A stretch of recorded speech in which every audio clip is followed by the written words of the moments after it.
Le Seigneur soit avec vous. Lecture de l'Évangile de Jésus-Christ selon saint Jean.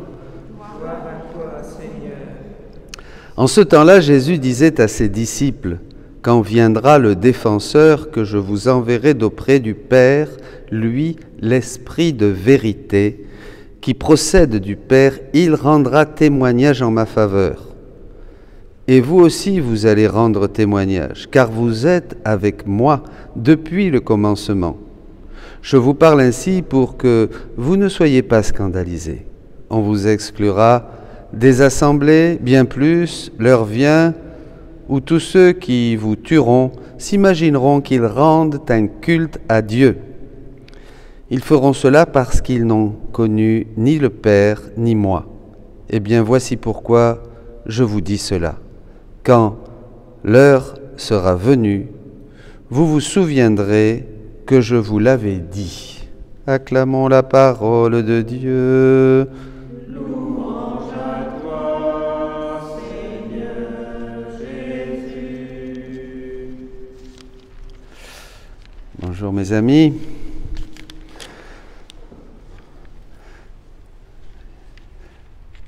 Cette lecture du livre des Actes des Apôtres est pleine de tendresse, de douceur. Paul et ses compagnons, ils cherchent un lieu de prière. C'est un petit détail. Et Paul se met à parler aux femmes qui étaient là, réunies, et l'une d'elles, Lydie, une négociante, commerçante, en étoffe de pourpre, eh bien, elle écoute, elle est touchée. Elle écoute, elle est touchée, et elle demande le baptême. Toute la famille se fait baptiser. Voyez, ils ont témoigné, elle écoutait et elle a été touchée par la parole. Voyez, la parole de Dieu, quand elle vient du cœur et sort des lèvres d'un témoin du Christ, ça touche le cœur. Demandons au Seigneur d'être tous ces témoins de Dieu et que chaque parole qui sort de notre cœur, eh bien, touche les uns ou d'autres se ferment. Et alors là, évidemment, ils ne sont pas contents, ça gêne, ça dérange. Et le malin étant les titille pour qu'ils deviennent même mauvais. Et puis, comme dit l'Évangile, nous passons à l'Évangile, eh bien, on pourrait être exclu des assemblées, traité d'hérétique, de méchant, dire « Oh, ça ne vaut pas un clou tout ce qu'il raconte, celui-là, celle-là ». Ça fait partie du travail d'être aussi persécuté. Ça fait partie, oui, des choses qui arrivent. Il y en a aujourd'hui beaucoup qui sont persécutés, qui veulent témoigner de Jésus. Jésus même le dit à Louisa, tu profanes mes autels, tu tues mes ministres, mes prêtres, voyez. Et nous avons été témoins ces dernières années de pas mal de frères, prêtres, témoins qui ont été martyrisés et qui sont morts pour défendre la foi. Et depuis 2000 ans, il y en a eu beaucoup, bien sûr, des martyrs. Alors, revenons à l'Évangile et on va partager sur 3 textes. Jésus dit, « Quand viendra le défenseur, je vous enverrai d'auprès du Père, lui, l'Esprit de vérité qui procède du Père. Il rendra témoignage en ma faveur et vous aussi, vous allez rendre témoignage. » Vous voyez? Mais alors, le martyr n'est pas la seule manière de témoigner. Elle est même une manière, mais elle dépend d'autre chose. La première manière de témoigner, c'est comme Paul dans les Actes des Apôtres, c'est de parler du Christ. C'est de révéler à des gens comme Lydie et d'autres les vérités de Dieu. D'avoir cette parole qui est esprit et vie, dit Jésus, pour pouvoir justement ouvrir les yeux de ceux qui marchent dans les ténèbres, de ceux qui ignorent le vrai Dieu, de ceux qui ne savent pas. Et ça, c'est le témoignage. Alors au début de l'Église, c'était le kérigme, on annonçait la mort et la résurrection du Christ, et maintenant que nous avons fait 2000 ans que nous avons vécu 2000 ans de christianisme et que nous arrivons au don de la divine volonté, le témoignage, c'est vous. C'est vous qui témoignez de ce qu'est la vie dans la divine volonté. Rappelez-vous cette phrase de Saint Jean, chapitre 17, au verset 22 et 23. Moi en eux et toi en moi, afin qu'ils soient parfaits dans l'unité et que le monde reconnaissent que tu m'as envoyé. Je répète, moi en eux et toi en moi, afin qu'ils soient parfaits dans l'unité et que le monde reconnaisse que tu m'as envoyé. Le monde reconnaît que Jésus a été et sera toujours l'envoyé du Père parce que vous êtes unis à Dieu. Jésus en vous et vous en Jésus. C'est ça la vie dans la divine volonté. La vie dans la divine volonté, le dit le catéchisme au numéro 521, c'est Jésus en nous, c'est une unité avec le Christ qui lui permet de faire ses œuvres en nous, ses œuvres à travers tout ce que nous vivons et tout ce que nous faisons. Ça c'est très important, Jean 17, 23. On va au volume 17, le 17 septembre 1924. C'est important parce que nous nous préparons à Pentecôte, donc il s'agit de bien comprendre de quoi doit témoigner un homme, une femme qui vit aujourd'hui, accueille ce don de la divine volonté. Ma fille, vois comme il est beau le soleil, quelle puissance, quelle merveille. Dès qu'une âme veut se fusionner en ma volonté, pour embrasser toutes les créatures, ma volonté se transforme en un soleil qui blesse cette âme et la transforme en un autre soleil. Alors je vais un peu plus loin. C'est ça. C'est pour ça que Jésus dira que se fusionner dans la divine volonté est l'acte le plus solennel, le plus grand que puisse faire une créature. C'est tout. Tout simplement. Viens divine volonté en moi. Fusionner, se fondre dans la divine volonté pour agir avec elle partout et elle avec nous, c'est l'acte le plus grand, le plus solennel. Mon doux Jésus prit tous les livres que j'ai écrits sur la divine volonté et les réunit et les pressa sur son cœur. Donc Jésus va prendre tous les livres de Louisa, elle voit ça et il les presse sur son cœur. Puis avec une tendresse inexprimable, il dit « Je bénis ces écrits de tout mon cœur, je bénis chaque mot, je bénis les effets et les valeurs qu'ils contiennent. Ces écrits font partie de moi. » Il y aurait beaucoup à dire. Il appela ensuite les anges qui, s'inclinant profondément, se mirent à prier. Et comme deux prêtres qui devaient prendre connaissance de ces écrits se trouvaient là, c'est intéressant, des prêtres, Jésus dit aux anges de toucher leur front pour que le Saint-Esprit leur soit communiqué et qu'il infuse sa lumière en eux, afin qu'ils puissent bien comprendre les vérités et les bienfaits que renferment les écrits, ces écrits. Les anges obéirent, puis nous bénissant tous, Jésus disparut. Ça c'est très important. Voyez là le témoignage des prêtres, parce que Jésus voulait que les prêtres vraiment soient les premiers proclamateurs, les premiers annonciateurs, dit-il. Il a choisi Saint Hannibal pour cette raison, auprès de Louisa, de la vie dans la divine volonté, du troisième fiat. Et là, ils sont témoins de quoi? De la vie dans la divine volonté. Comment? En partageant, en comprenant et en partageant et en donnant la lumière qu'il y a dans les écrits de ce livre du ciel que Jésus a pressé sur son cœur en bénissant chaque mot, chaque phrase et en disant que c'est un livre, que ce sont des vérités qui font partie de lui-même. Donc vous voyez, on n'est plus au début de l'Église où on annonce le Christ mort et ressuscité, ça c'était il y a 2000 ans. Il fallait d'abord annoncer le kérygme, c'est-à-dire que Jésus est mort pour nous réconcilier avec le Père, que son sang nous purifie et que nous recevons le pardon de nos péchés et qu'en ayant le cœur contrit et demandant pardon à Dieu, on reçoit l'Esprit Saint. Convertissez-vous, faites-vous baptiser au nom de Jésus et vous recevrez l'Esprit Saint au début des Actes des Apôtres, les bases du Nouveau Testament, les bases. Et là, 2000 ans après, maintenant, c'est quoi? Eh bien, c'est donner témoignage que ça y est, on entre dans l'accomplissement. Deuxième texte du 17, volume 17, toujours 4 mai 1925. Ma fille, as-tu tout écrit au sujet de la mission de ma volonté? Cernez bien, comprenez bien la mission de Louisa parce que c'est la vôtre. La même chose. Vous pourrez reprendre ces textes et méditer ces choses.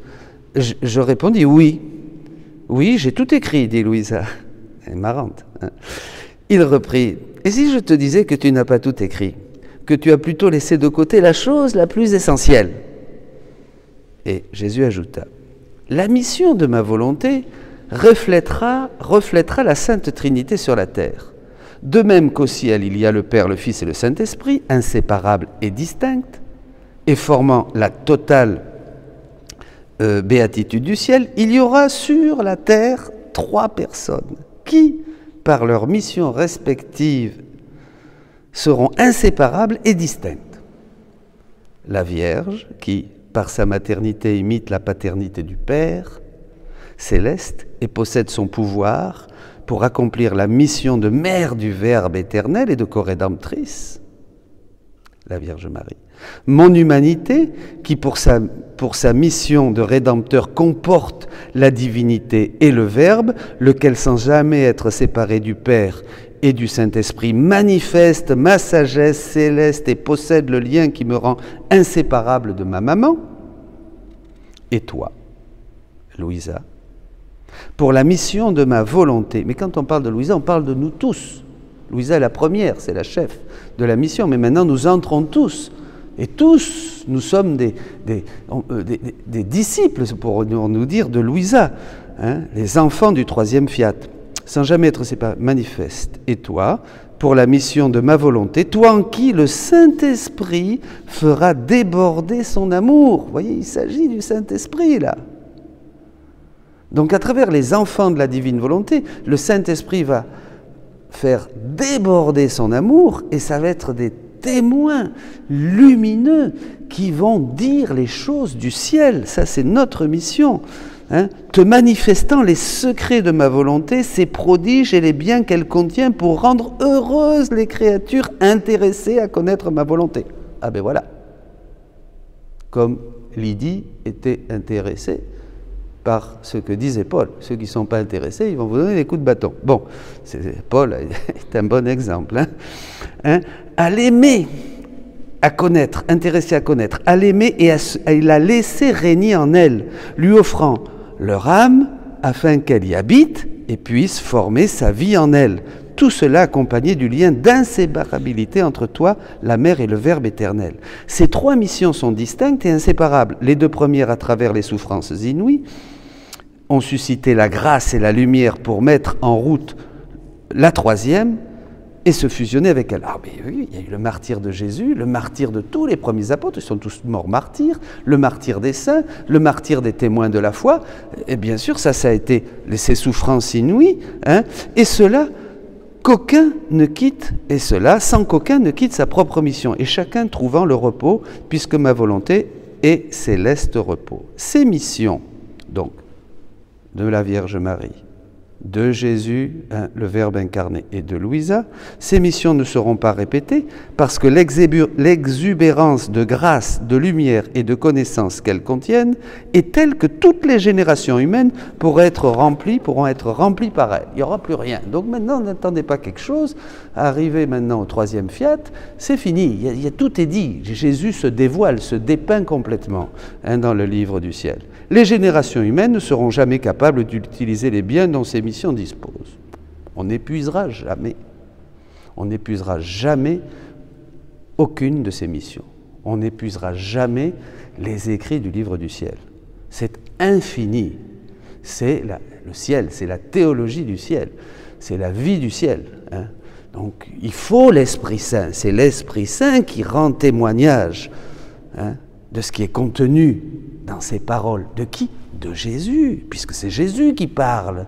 C'est Jésus qui parle dans la parole de Dieu, dans Saint Jean, c'est Jésus qui parle dans les livres du ciel. Donc c'est l'Esprit Saint qui va nous faire comprendre ce qui est contenu dans ces 2 premières missions et dans cette 3e. C'est extraordinaire, mes amis, c'est extraordinaire.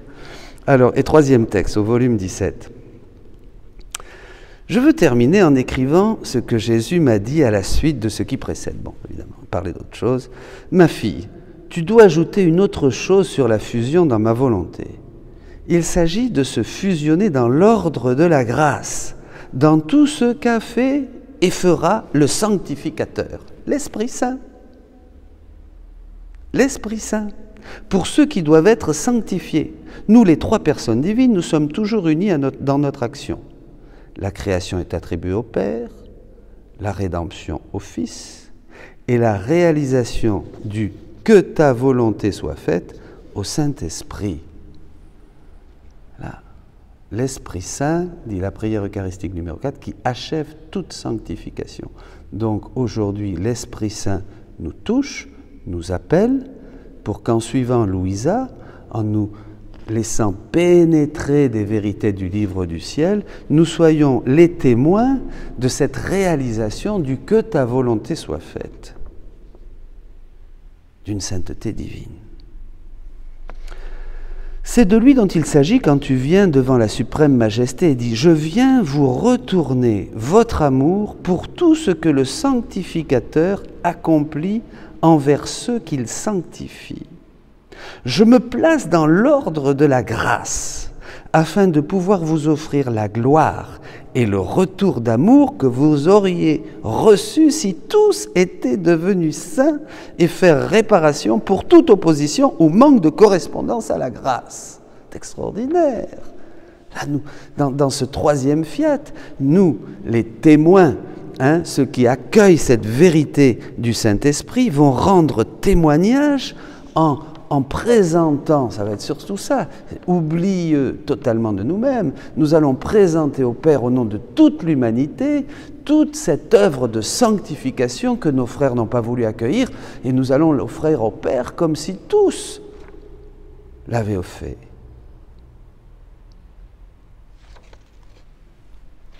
C'est ça le témoignage.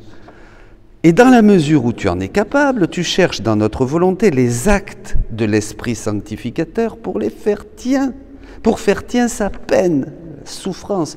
Dans le volume 18, les gémissements du Saint-Esprit, il y a tout un chapitre, c'est magnifique, je vous conseille de le lire au volume 18. L'Esprit sanctificateur, pour faire tien sa peine, ses gémissements, ses secrets, ses soupirs angoissés dans le tréfonds des cœurs, parce qu'il est si mal accueilli. C'est quelle souffrance de savoir comme le Saint-Esprit est ignoré dans sa résidence. Nous sommes les habitations de Dieu, les résidences de Dieu, mais Dieu est là, la divine volonté est esclave de nos actes. Pensez à toutes les mauvaises choses, mauvaises pensées, tout ce que nous faisons de mal, de méchant, de mauvais. Et la divine volonté qui nous donne le premier mouvement, bien sûr, puisque nous, eh bien là, elle est complètement crucifiée. La souffrance de Jésus crucifiée en nous et la souffrance de l'Esprit Saint qui gémit, qui est comme en prison.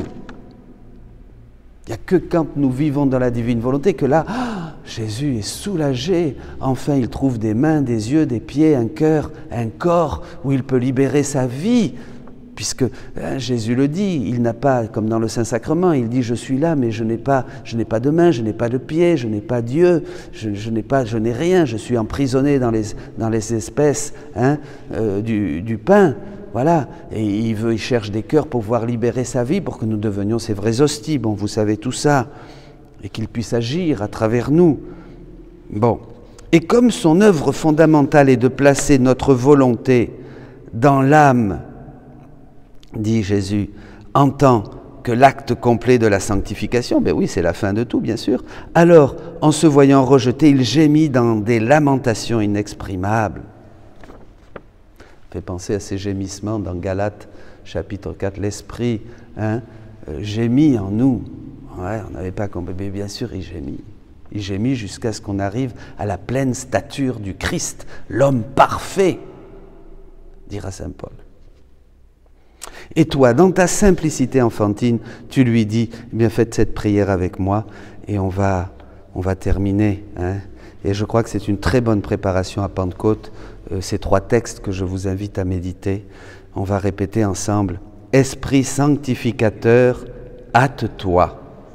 Esprit sanctificateur, hâte-toi. Je t'en prie, fais connaître à tous ta volonté afin que, je t'en prie, fais connaître à tous ta volonté afin que, la connaissant, ils puissent l'aimer et l'accueillir en eux, et accueillir en eux ton acte fondamental, afin que, la connaissant, ils puissent l'aimer et accueillir en eux ton acte fondamental, celui de leur complète sanctification qui est ta très sainte volonté, celui de leur complète sanctification qui est ta très simple volonté. Amen. Soyez bénis. Bonne montée vers le cénacle de la Pentecôte.